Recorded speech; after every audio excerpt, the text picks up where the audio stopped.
Hi everybody, this is CR number 6, question number 2. I'm going to start by doing this example and then I want you to go ahead and try number 2 on your own. First thing I have to do is take a look at the parentheses because once again this is not an equation, this is an expression, and all I'm doing here is simplifying this expression. So I'm going to take this number that's on the outside of the parentheses, and remember I'm going to multiply it by everything inside the parentheses because that's known as the distributive property.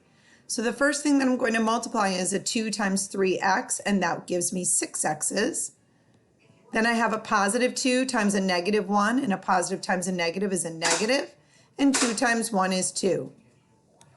Now I'm going to go ahead and get rid of the second set of parentheses. Now remember, when I'm multiplying by the number on the outside, I have to include the sign that's in front of that number when I multiply.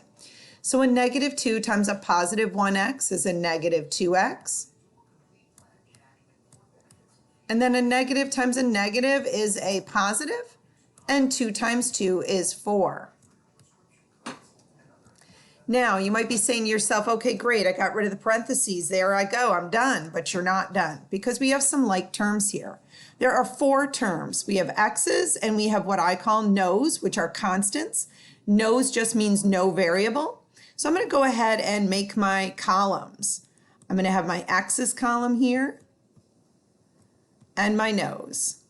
And remember, no's just means constant. I just like to write no's because it's a lot shorter and easier to write. So under my x's column, I have a positive 6x here. I'm going to go ahead and write that here, a positive 6x. And I have a negative 2x. So I'm going to go ahead and make sure you write that sign in front of the 2x's because the negative has to go with the 2x. I'm done with my x's, so now I have no's. My no's are a negative 2. I'm going to cross that out as I go to make sure I've put every single term under one of the columns, and a positive 4. Beautiful. So now I'm going to go ahead and combine these like terms. 6x's minus 2x's are 4x's. And a negative 2 plus 4, remember I have 2 bad guys, 4 good guys. I have more good guys, so it's positive. And I have 2 more good guys, so that's why it's a positive 2. So my final simplified answer for this expression is 4x plus 2. You go ahead and try number 2 on your CR. Good luck.